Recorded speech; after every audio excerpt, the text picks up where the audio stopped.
A nombre de la Oficina de Participación Ciudadana del Congreso de la República, les agradecemos por su participación en la charla Mujer, Derechos y Oportunidades, que tiene como finalidad informar, sensibilizar a la ciudadanía en temas vinculados a los derechos de la mujer y el círculo familiar.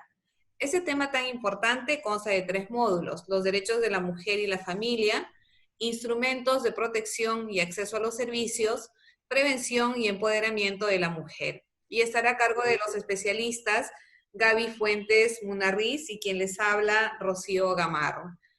Asimismo, quiero agradecer la articulación de los jóvenes del Milenio, de Lambayeque, por hacer posible esta capacitación. Y dejamos la palabra a la señorita Belén, quien dará las palabras de presentación. Bienvenida, señorita Belén. Le voy a permitir el audio. Un momento, por favor. Ahora puede activar su audio. Gracias. Buenas tardes con todos. Mi nombre es Beatriz Naquiche. A nombre de la organización Jóvenes del Milenio Red Lambayeque, queremos agradecer a la Oficina de Participación Ciudadana del Congreso de la República por su colaboración en el programa Mujer, Derechos y Oportunidades. Doy por aperturado la capacitación a cargo de los moderadores. Muchas gracias.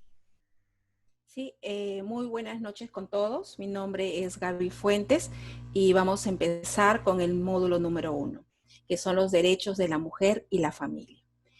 Quiero empezar esta charla diciendo que ser mujer en nuestro país no es nada fácil. Y creo que nunca lo fue, porque nuestra sociedad fue diseñada por varones y para varones. Desde un inicio, nosotros hemos tenido una sociedad patriarcal, que es una forma de organización política y social que da ventajas a los hombres y no permite que las mujeres decidan sobre su vida. Antiguamente, bajo un concepto equivocado, se tildaba de natural que la mujer no tuviera derechos. Para empezar, la mujer no tenía derecho a elegir a su pareja. No tenía derecho a la educación, al trabajo, al voto y a formar parte de las Fuerzas Armadas. Se encontraban así, como observan en esa fotografía, sin voz, confinadas dentro de sus hogares a la crianza de sus hijos y a tener relaciones sexuales con sus esposos. No tenían derecho a la planificación familiar, es decir, que muchas mujeres perdían la vida en el parto. En esa época se registró un alto índice de mujeres que sufrieron de depresión y frustración. Por esta razón y por muchas cosas más, empieza la conquista de los derechos de la mujer. La mujer empieza a luchar por sus derechos. ¿Pero qué derechos reclamaba? Pues derechos políticos, económicos, sociales, culturales, educativos, morales, sexuales, religiosos y sobre todo el respeto hacia la mujer. Y lo realizó a través de marchas, huelgas, manifestaciones públicas que fueron escuchadas a nivel mundial. Por esta razón, a la mujer se le conmemora el 8 de marzo como Día Internacional de la Mujer por todos estos derechos que ella ha venido obteniendo a través del tiempo. En cuanto a la educación en el Perú, la primera universidad de Lima, que es la Universidad Mayor de San Marcos, se estableció en el año de 1551.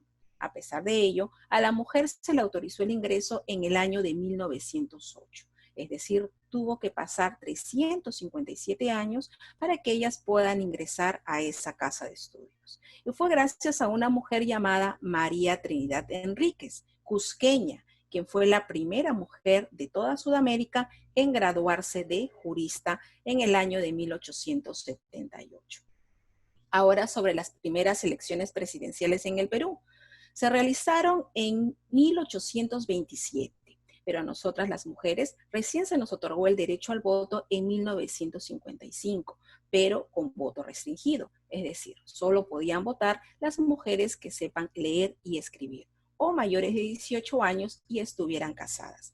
Ese año se dio un gran paso para la mujer, ya que fueron elegidas nuestras primeras damas parlamentarias, una para la Cámara de Senadores y 8 para la Cámara de Diputados. Recién en 1979 se dio el sufragio universal, es decir, que todos los ciudadanos que sepan o no leer o escribir tenían derecho al voto. Ahora les invito a observar un video para luego comentarlo.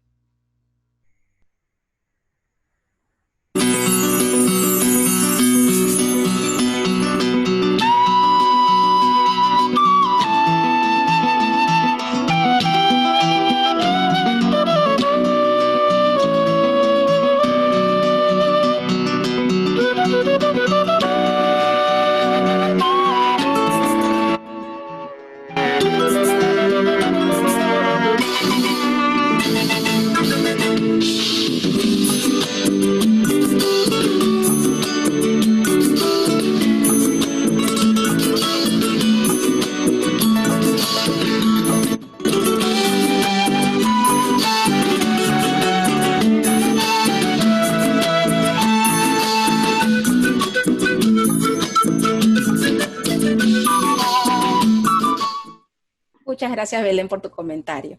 Claro que sí, ¿no? Bueno, hemos visto a una mujer del siglo XXI, una mujer empoderada, que ha aprendido a equilibrar su rol de madre y su rol de trabajadora. La vemos muy diligente en el dinero, ¿no? El momento de sacar las cuentas, tanto en las empresas como en el hogar, emprendedoras, comprometidas, pero sobre todo la vemos feliz porque se siente útil para la sociedad y su hogar, con una autoestima muy elevado, porque sabe que con su trabajo puede cubrir las necesidades básicas de su familia.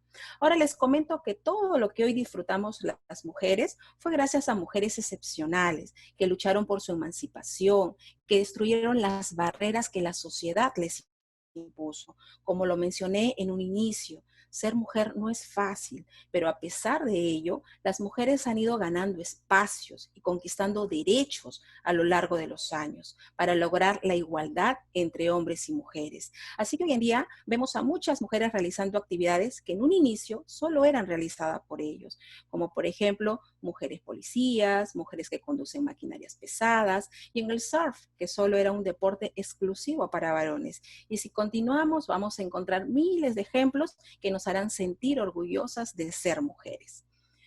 Ahora acá vemos las políticas públicas. Aquí vamos a hablar sobre la persona humana, que tiene dos dimensiones, lo laboral y lo familiar. Desde que la mujer decidió insertarse al mundo laboral, como que estas dos esferas se enfrentan.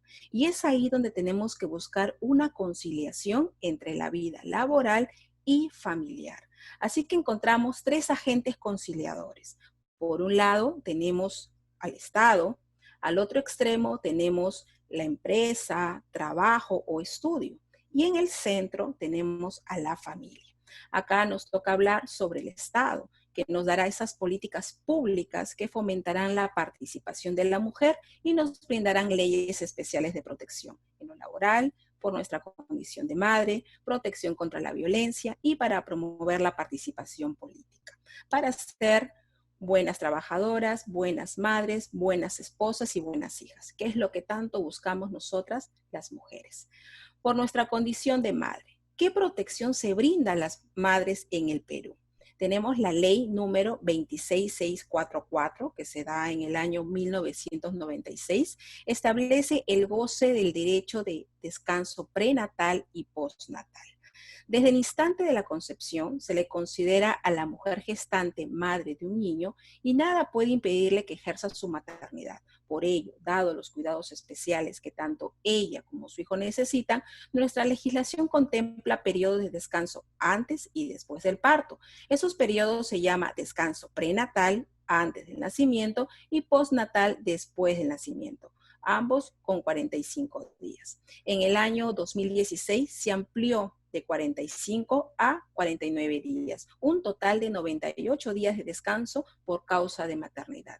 También se contemplan casos especiales, gemelos, discapacidad, partos múltiples, etc. Integrando a los padres. Tenemos la ley número 3087 que se da en el año 2018. Es una ley que modifica la ley 2949 que concede el derecho de licencia por paternidad a los trabajadores de la actividad pública y privada. Se ha incrementado de 4 días a 10 días y a 30 días de licencia en casos especiales que se detallan en la ley. Lo que busca esta ley es integrar a los padres en este proceso, a fin de promover y fortalecer el desarrollo de la familia. Ley número 3079, que se dio en el año 2017, ley que prohíbe la discriminación remunerativa entre varones y mujeres. Evita que se produzca una situación de discriminación en la que un trabajador o trabajadora realizando las mismas labores y en igualdad de condiciones que su par, las mujeres puedan estar percibiendo una remuneración menor. Así que la empresa tendrá que elaborar un cuadro de categorías y funciones donde nos indique por qué un trabajador gana más que una trabajadora. Por esta razón, se tomará en cuenta para la elaboración del cuadro los siguientes puntos: antigüedad, perfil profesional, experiencia laboral, convenio colectivo o si se trata de una mano calificada. Asimismo, se prohíbe el despido y no renovación de contrato por motivos vinculados con la condición del embarazo o el periodo de lactancia. lactancia. Se considera ilegal discriminar a la trabajadora gestante cuando postula un empleo. El potencial empleador no puede solicitar a las candidatas a un puesto de trabajo una prueba de embarazo. Ley número 28048 que se dio en el 2003. Ley de acción a favor de la mujer gestante que realiza labores que pongan en riesgo su salud, desarrollo normal del embrión y el feto. Esto quiere decir que la madre tiene que comunicar a su empleador si considera que las labores que está desarrollando atentan contra su salud y el del embrión, en la cual debe estar certificado por el médico tratante. Asimismo, de acuerdo a la ley, el empleador tiene que adecuar el puesto de trabajo para evitar algún peligro que ponga en riesgo la salud tanto para la madre como para el feto. Por ejemplo, en la actualidad, las mujeres embarazadas se encuentran dentro de la relación de personas de riesgo del COVID-19. Ley 28983, que se dio en el 2007, Ley de Igualdad de Oportunidades entre Hombres y Mujeres. Cuando hablamos de igualdad, nos referimos a la igualdad en capacidades, oportunidades laborales, sociales, políticas, etc. Pero estas igualdades deben tomar en cuenta el respeto y la consideración de las diferencias reales entre el hombre y la mujer. Ley número 30550, que se dio en el 2017, ley que modifica el Código Civil con la finalidad de incorporar en las resoluciones judiciales sobre pensiones alimentarias en criterio de aporte por trabajo doméstico no remunerado. Esta ley establece que el padre o la madre que ejerza la tenencia de los hijos aporta la pensión de alimentos con las labores que realiza en casa. ¿Y qué entendemos por labores domésticas? Ahí observamos en las fotos a una madre de familia que limpia, barre, plancha, tiene la casa ordenada y también, acá tenemos que resaltar, está formando a un ser humano. Y si hay ancianos en la casa, también se queda al cuidado de ellos. Una labor realmente agotadora y muy poco valorada. Con esta ley se reafirma que ambos padres deben atender las necesidades de sus hijos en igualdad de condiciones. Y ello no solo implica una responsabilidad económica, sino también asumir de manera conjunta el rol de cuidado y atención de los hijos. Ley número 30012, que se da en el 2013, ley que concede el derecho de licencia a trabajadores con familiares directos que se encuentren con la enfermedad en estado grave o terminal o sufran accidente grave. Si necesitamos ausentarnos de nuestro trabajo por un familiar directo con enfermedades graves, terminales o donde se ponga en riesgo la vida, se dará licencia remunerada por 7 días y si se necesitara ampliar los 7 días de permiso, puede hacerlo llegando a un acuerdo con su empleador, haciendo llegar un certificado del médico tratante. Ahora, en caso de hijos menores de 18 años que tengan cáncer, la licencia se puede extender por un máximo de 1 año con goce de haber. En los derechos laborales, tenemos leyes especiales de protección laboral a la mujer. Tenemos la ley número 27942 que se da en el 2003, ley de prevención y sanción de hostigamiento sexual. En la actualidad, el Ministerio de Trabajo tiene una plataforma virtual que es un servicio que se denomina Trabaja sin Acoso. Ahí recibirás orientación psicológica, asesoría legal y un especialista que te acompañará mientras dure todo el proceso. Todo esto totalmente gratuito. Ahora, ¿cómo podemos reconocer el acoso? El acoso es cuando alguien de tu trabajo te ofrece un beneficio a cambio de un favor sexual. Tiene conductas de carácter sexual que nos intimidan, como bromas, gestos obscenos, acercamientos corporales, entre otros. El que hostiga puede ser sancionado con una amonestación, suspensión o término de contrato. E incluso puede ser denunciado porque el acoso sexual es un delito. A esta ley se incorpora el decreto legislativo número 1410, que se da en el 2018. Pueden observar la fotografía. Eres la primera persona que fue sentenciada a 4 años y 8 meses en el año 2018. Su nombre, Alex Manuel Álvarez Silvera, quien fue denunciado por su ex enamorada por acoso sexual, chantaje sexual, difusión de imágenes, materiales audiovisuales o audios con contenido sexual al Código Penal. Ahora, promoción para la participación política de la mujer. Esta medida fue incorporada en el Perú en 1997, estableciendo inicialmente un porcentaje mínimo de 25% de mujeres u hombres en la lista de candidatos al Congreso. Posteriormente, el porcentaje se incrementó a 30% y se amplió la medida para elecciones de alcaldía, regidurías y gobiernos regionales. Asimismo, en virtud a la modificación de la Ley 26859 mediante la Ley 31030, la cuota para congresistas ascendió al 50%. Ahora, ¿por qué es importante que las mujeres participen en política? Porque ellas pueden indicar los problemas que afectan a las mujeres en diversas etapas de nuestra vida, como por ejemplo, mortalidad materna, la violencia contra la mujer, el embarazo de adolescentes, programas productivos para mujeres, escolaridad de la mujer en la edad adulta, la participación de la mujer en espacios de decisión, etc. Es importante que nosotras como mujeres apostemos y le demos la oportunidad a otras mujeres para representarnos en la toma de decisiones, porque a pesar de que la población femenina es superior a la masculina, las mujeres elegidas no alcanzan ni el 5% de esa representatividad. Bueno, muchas gracias. He concluido con el primer módulo. Le doy el pase al especialista Rocío Gamarra. Adelante, Rocío.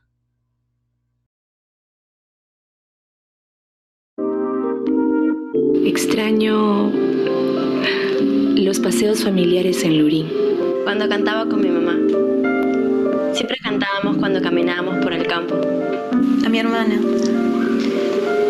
La extraño mucho. Era mi mejor amiga. A mis hijitos. Abrazarlos, besarlos. Ojalá hubiera podido conocer a mi hijo. Nunca sabré lo que significa ser madre. Nunca conocí el mar. Espero que mis hermanitos algún día puedan conocer. Acabar mi carrera. Viajar por el mundo. Ser una artista famosa. Estaba juntando para la fiesta de promoción del mayor. Me faltaba un poquito más. Decía que no era su hijo. No confiaba en mí. Me celaba demasiado. Me pegaba. Mi novio. En su casa. Mi esposo. En nuestra casa. Aún no es tarde para ti. Aún no es tarde para ti. Aún no es tarde para ti. Aún no es tarde para ti. No te quedes callada. Si conoces algún caso o eres víctima de violencia, denuncia. Aún no es tarde para ti. Congreso de la República y Participación Ciudadana. El ciudadano es primero. Perdón, disculpen ustedes. Hemos visto en el video que cada día una persona es víctima de feminicidio, ¿verdad? Y hemos escuchado a mi compañera, a la especialista Gaby Fuentes, que el Estado se preocupa por establecer las normas, establecer las leyes que van a proteger a la mujer y a los integrantes del grupo familiar. Sin embargo, a nosotros también nos toca aportar un granito de arena como sociedad. La familia es importante porque es el núcleo de la sociedad. Es importante que la familia tenga buenas relaciones. Es importante que las personas, los miembros, se sientan seguros en esta familia. Es el lugar donde ellos comparten alegrías, es el lugar donde ellos comparten logros, y cuando esta familia hay problemas, entonces se convierte en un lugar inseguro. Como les decía, como sociedad, a nosotros también nos toca aportar un granito de arena. ¿Y cómo vamos a aportar? ¿Cómo vamos a prevenir la violencia? Evitando los micromachismos en nuestros hogares. Los micromachismos, según Luis Bonino, son prácticas sutiles de control en contra de las mujeres. De una forma muy disimulada, el hombre va a establecer control sobre las mujeres. Por ejemplo, cuando una persona quiere salir a compartir con sus amigas y la pareja, el esposo, le dice que no salga y que se quede con él. En realidad, el objetivo es, con o sin intención, eliminar los espacios de la mujer y empezar a controlarlo. También puede ser cuando él le dice, yo trabajo, estoy cansado, tú no haces nada, pero hemos visto que las leyes establecen de que trabajo en el hogar es un aporte económico en la familia, porque ¿cuánto costaría contratar a una empleada para que se encargara de todos los quehaceres en el hogar? Cuesta bastante, ¿verdad? Sin embargo, estamos acostumbrados a pensar que cuando una persona se dedica a las labores del hogar, ¿qué decimos? No trabajo. En realidad sí está trabajando. Y a veces el agresor aprovecha ese aspecto para establecer y decir que no haces nada. Otro micromachismo, por ejemplo, que yo cuide al bebé, yo tengo nervios, hazlo tú, es tu hijo, es tu responsabilidad. En realidad, el cuidado del hogar es responsabilidad de los dos, es una corresponsabilidad. Ambos, la pareja, el hombre y la mujer, tienen que hacerse cargo del cuidado del hogar, no solamente de los hijos, también de los quehaceres de la casa. Y también los hijos tienen que colaborar en este aspecto equitativa, de acuerdo a la edad que tienen y de acuerdo a las posibilidades de realizar las labores del hogar. Lo que se busca es establecer un equilibrio de poder en el hogar para que así todos, en forma democrática, compartan la responsabilidad de este hogar, el cuidado de este hogar. Ahora, estos micromachismos van causando algunos efectos en la persona, como sentimientos de incapacidad, deterioro de la autoestima, inseguridad, actitud defensiva. Y no solamente hacen daño a la mujer, también hacen daño a los varones. Por ejemplo, ¿cómo afecta a los hombres? Te obliga a seguir un estereotipo de hombre para poder encajar. No les permite generar lazos fuertes de amistad con otros hombres, porque de lo contrario sería raro, ¿no? Cuando un hombre para mucho con otro hombre, dice, eso es raro. Hace que dejemos de hacer cosas que nos gustan, porque supuestamente son cosas de mujeres. Por ejemplo, si a un varón, a un hombre le gusta jugar a vóley, entonces es raro. Y solamente por complacer a la sociedad, por evitar estos comentarios, dejan de hacer lo que les gusta. Y ya que no les menciono, si es que les gusta, por ejemplo, practicar el ballet u otro tipo de actividades que están estereotipadas solamente para las mujeres. Entonces, la ley 30364 establece que esta ley fue hecha para prevenir, sancionar y erradicar la violencia en contra de las mujeres y los integrantes del grupo familiar. Estos estereotipos lo que van a hacer es, de una forma, fortalecer, digamos así, la violencia en contra de las mujeres y de los integrantes del grupo familiar. Y esa ley los va a proteger. La mujer en todas las etapas de su vida, desde niñas, adolescentes, jóvenes, adultas o adultas mayores. ¿Y quiénes conforman el grupo familiar? El esposo, por ejemplo, el exesposo también, los convivientes, los padrastros, la madrastra, porque aunque de repente no nos llevemos bien con ellos, cuando nos separamos, nuestros hijos comparten tiempo con ellos, porque van a compartir tiempo con el padre o con la madre y con su pareja. Entonces, ellos también son parte de nuestro grupo familiar.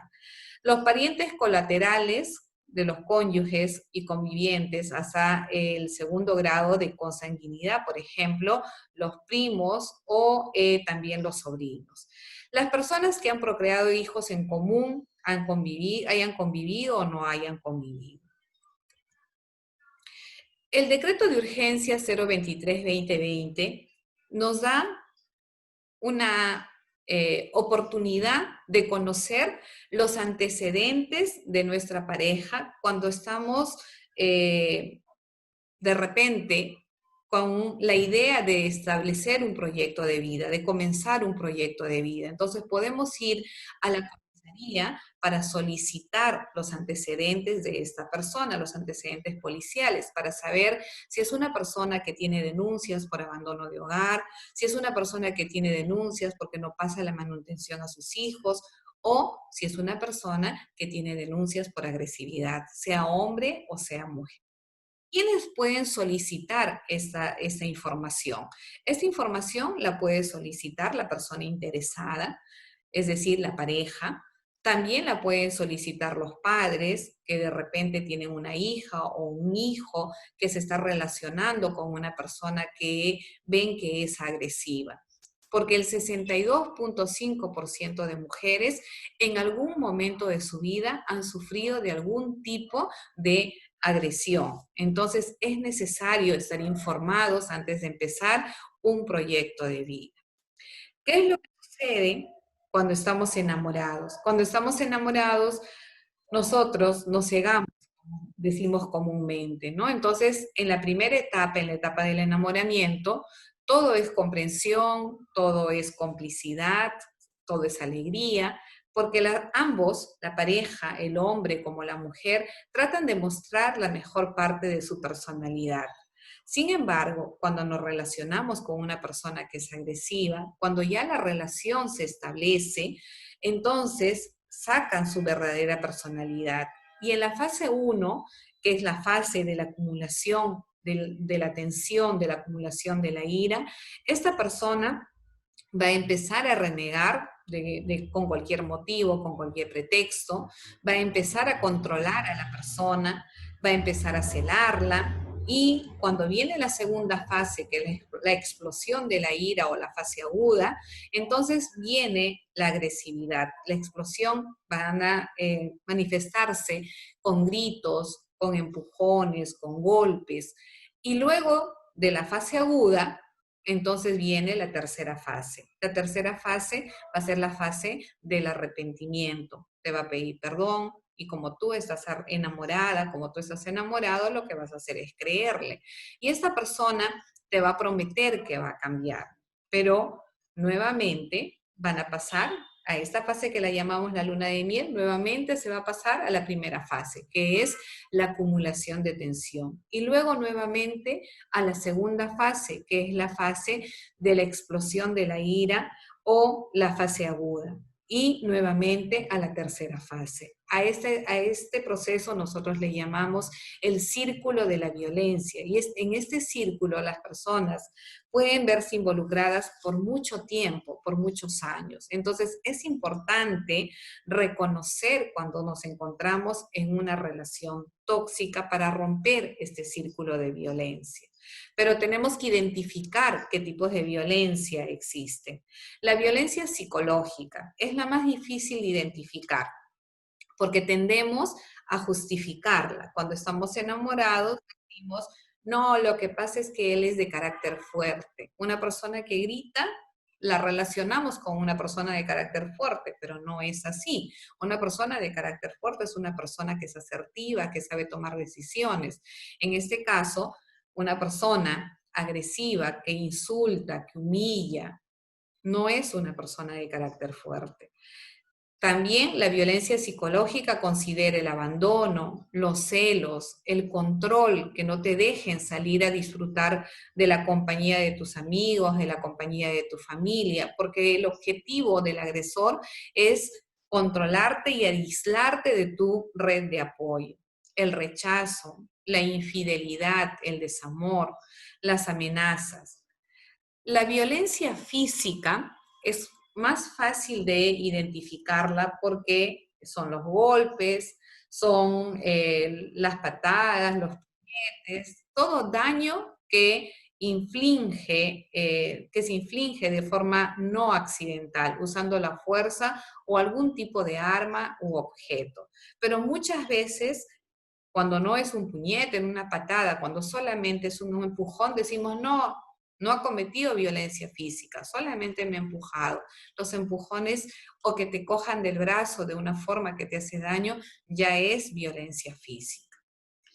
La violencia económico-patrimonial consiste en quitar, en esconder, en destruir o retener los documentos de los bienes que posee la familia o la pareja en común. Por ejemplo, los documentos de los terrenos, casa que poseen, o también cuando se separan y se llevan, uno de ellos se lleva todos los bienes, por ejemplo, o muchas veces cuando viven juntos y los dos trabajan, solamente uno de ellos determina en qué se va a gastar el dinero de ambos. El dinero se tiene que gastar en forma conjunta y de acuerdo, previa comunicación. No solamente uno, bajo el pretexto de que no eres organizada o no eres organizado para los gastos.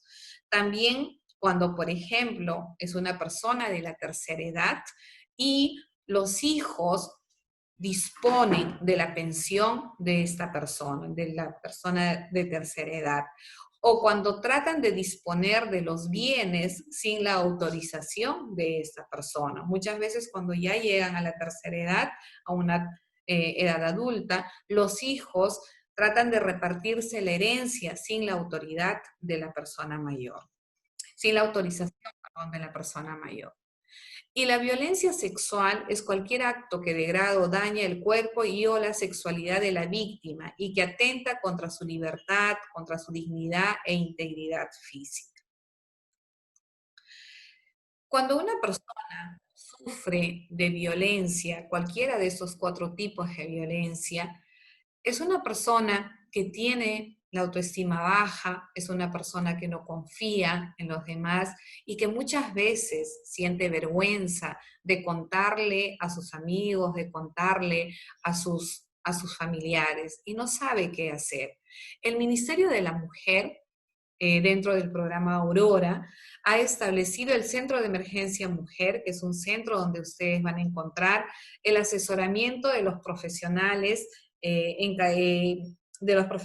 sobre este tema. Por ejemplo, el psicólogo, se encuentra la trabajadora social, se encuentra el abogado, que les pueden brindar asesoramiento sobre este tema. Ahora, el Centro de Emergencia Mujer se encuentra casi en todas las regiones del Perú. Hay más de 300 centros de emergencia mujer y también muchos de ellos se encuentran al costado de las comisarías, para que cuando una persona se acerque a hacer una denuncia, primero vaya al centro de emergencia mujer para ser atendido con las personas especialistas, los profesionales especialistas sobre este tema. Pero si tenemos dudas, por ejemplo, estoy en una relación donde yo siento que hay violencia, pero no estoy segura o no estoy seguro, porque la violencia también se da de mujeres hacia hombres y a ellos les da mucho más vergüenza hacer las denuncias porque la sociedad los juzga más. Entonces pueden escribir al chat 100, ahí van a tener el asesoramiento de la psicóloga, del abogado y los van a encaminar cómo van a poder superar estos momentos o cómo pueden hacer la denuncia. También pueden llamar a la línea 100 las 24 horas del día para tener asesoramiento. Y si es un caso grave, la línea 100 los va a derivar al Centro de Emergencia Mujer para que ellos a su vez los acompañen a hacer la denuncia. ¿Dónde se puede hacer la denuncia? En los juzgados de familia, en los juzgados mixtos, en la policía, en la PNP, en la Fiscalía de Familia o su equivalente las 24 horas del día, o en el fiscal penal o su equivalente. ¿Quiénes pueden hacer la denuncia? La víctima, algún familiar, algún vecino. Si uno escucha que a mi vecina la están violentando, agrediendo constantemente, yo puedo llamar a la línea 100 y pedir asesoramiento, o puedo acercarme a las comisarías y hacer la denuncia. También puede ser un menor de edad, sí, también un menor de edad puede hacer la denuncia. ¿Necesita presentar DNI? No, no es necesario, porque cuando una persona es agredida va a estar en shock, va a estar en crisis, y obviamente que muchas veces ni va a recordar dónde está su DNI, puede acercarse a la comisaría y hacer la denuncia sin la necesidad de presentar su documento de identidad.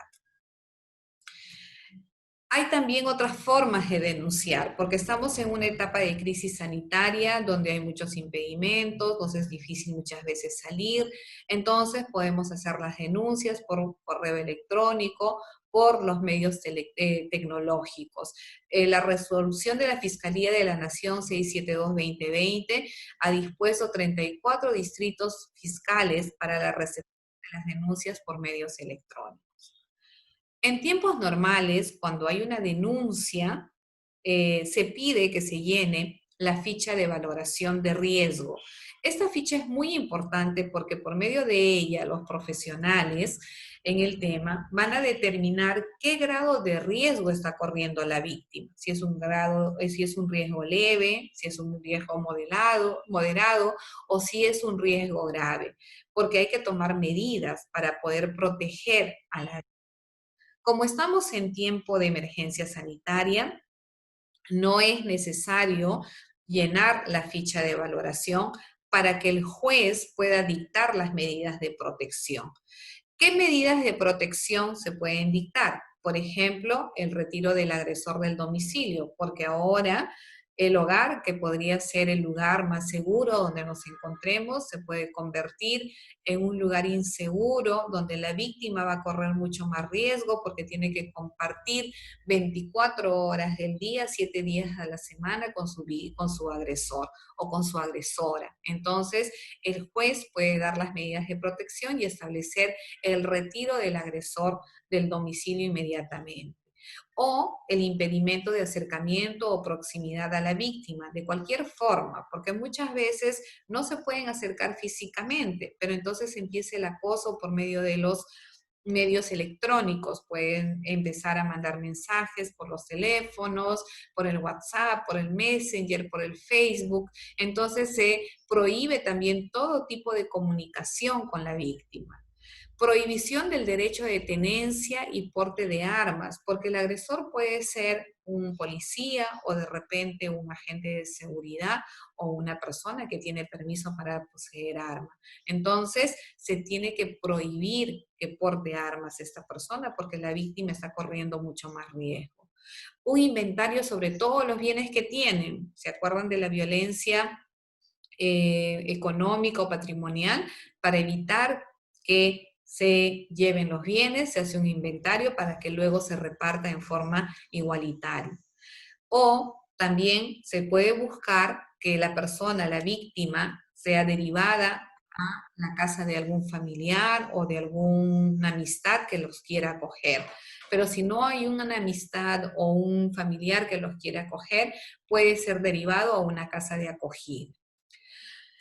Antiguamente, antes de la pandemia, las medidas de protección, Joaquín, las medidas de protección no podían excederse de las 72 horas. Actualmente, el decreto legislativo 1470 ha establecido que las medidas de protección no se pueden exceder de las 24 horas, ¿no? Se han agilizado las medidas de protección.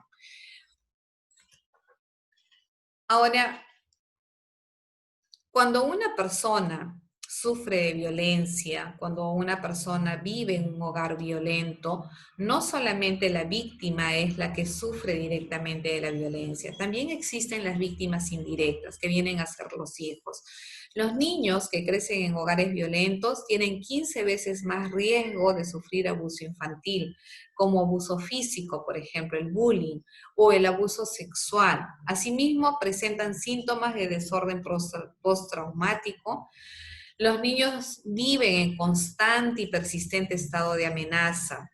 Están alertas todo el tiempo, pensando que esa violencia también les va a llegar a ellos. Entonces son personas que tratan de aislarse, son personas que tienen problemas de sueño, tienen la autoestima muy baja y muchas veces pueden presentar conductas impulsivas o conductas agresivas. Y esto se va a ver reflejado en los problemas de aprendizaje. Y no van a ser aceptados en el hogar, tampoco van a ser aceptados en el colegio porque van a ser estigmatizados como niños problema, como niños que no les gusta estudiar. A largo plazo, estos chicos o estos niños se van a sentir rechazados y van a tener problemas de salud, problemas con la ley, con conductas delincuenciales, muchas veces pueden caer en el uso y abuso de drogas. Miren qué importante es vivir en un hogar donde haya comunicación, donde haya una convivencia sana, porque finalmente no solamente la pareja es la que sufre las consecuencias, también los hijos van a tener problemas. Y cada día, cuando empecé mi charla, les mencionaba que cada día escuchamos que una mujer ha sido víctima de feminicidio. Cuando sucede esto, el padre es encarcelado o huye para escapar de la justicia. Y los hijos, en el mejor de los casos, se quedan con los abuelitos, si es que tienen suerte, si es que están vivos, o con algún familiar cercano, si es que pueden, si es que se hacen cargo de ellos. Pero tenemos que ser también realistas. Estos niños generan gastos y muchas veces la familia los va a acoger, pero su futuro se va a ver truncado. Es por eso que el Estado ha dado el decreto de urgencia 001-2020, que establece un bono de 600 soles bimestrales para cada niño que sea hijo o hija de una mujer que haya sido víctima de feminicidio. Entonces, la persona que se hace cargo de este niño o de esta niña va a tener este bono para poder solventar sus gastos de educación, sus gastos de alimentación, sus gastos de vestimenta. Y una trabajadora social del Ministerio de la Mujer se va a encargar de hacer el seguimiento, de controlar y ver si están realmente utilizando este dinero en el bienestar de estos niños. El programa Aurora se va a encargar de este seguimiento. Ahora, a veces tienen 3, 4 hijos que quedan huérfanos, entonces el monto máximo es de 1.800 soles. Si son más de 3 niños, entonces ese monto será distribuido en forma equitativa en todos los niños.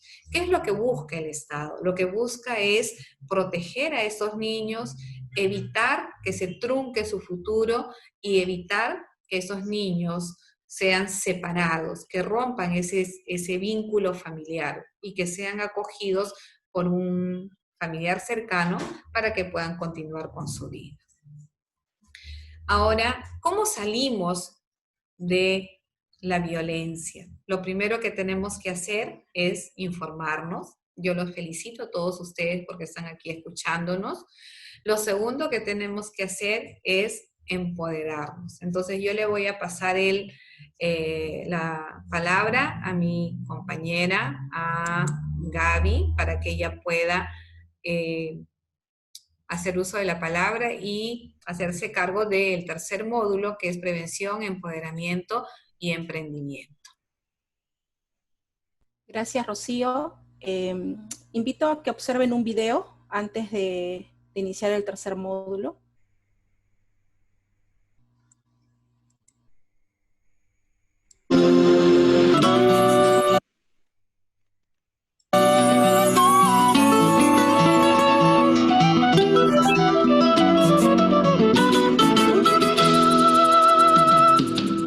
Soy Lidia Cortés, de la comunidad campesina Villa de Cota.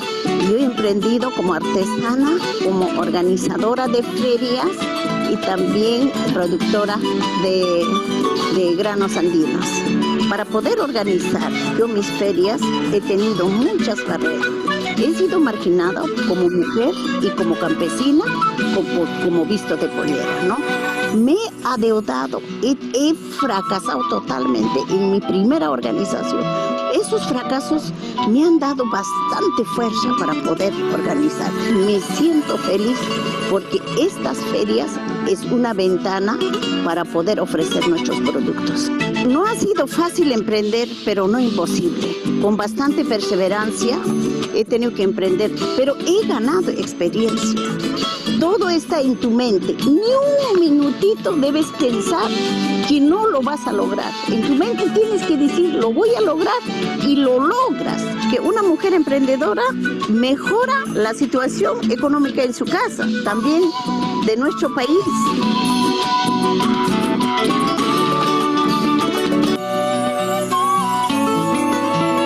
Congreso de la República y Participación Ciudadana, el ciudadano es primero.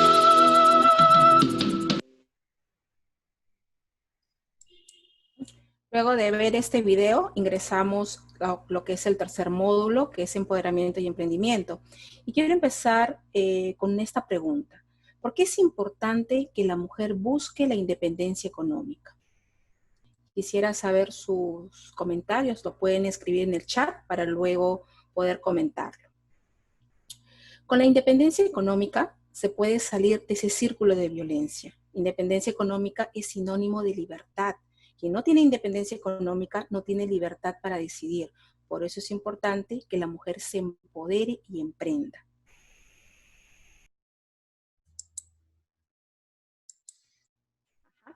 Entonces, con este módulo se trata de conectarse con uno mismo de adentro hacia afuera. Por eso es importante que antes de aprender nos hagamos un autoanálisis y de reconocer que algo no está funcionando bien. De repente tenemos heridas en el corazón, el autoestima baja, nos encontramos en un estado de depresión o frustración y que no es fácil de superar. Pues es ahí donde tenemos que buscar esa ayuda que tanto necesitamos. Bien, primero tenemos que trabajar en ello. Podemos buscar una amiga, puede ser tu mamá, un grupo de una iglesia, de repente puedas seguir un tratamiento o un acompañamiento psicológico. La idea es buscar una red de apoyo que tú sientas que te va a ayudar a sanar esas heridas que nos ha dejado la relación tóxica, una decepción o una mala experiencia que hemos tenido a lo largo de nuestra vida. Pero ojo, acá tenemos que resaltar que a cada mujer le va a tomar su tiempo. Esto es un proceso personal que va a depender de uno mismo. Tenemos que entender que el autoconocimiento es siempre, es todos los días, porque como seres humanos tenemos que evolucionar día a día. Lo que busca es un cambio desde adentro, que nos estamos reinventando, pero no para encontrar cualquier versión de nosotros mismos, sino para encontrar la versión que hemos olvidado y que no lo hemos prestado atención a lo largo de nuestra vida. Y ustedes se preguntarán, pero ¿para qué es importante que yo haga todo esto? Es para dar un salto al siguiente nivel. Tenemos que tener un piso, un suelo bien firme.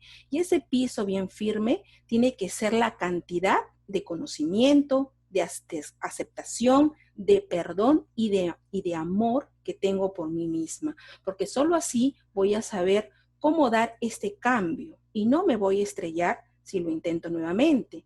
Y si me estrello, porque siempre pasa que cuando uno se atreve, lo intenta nuevamente, es probable estrellarse.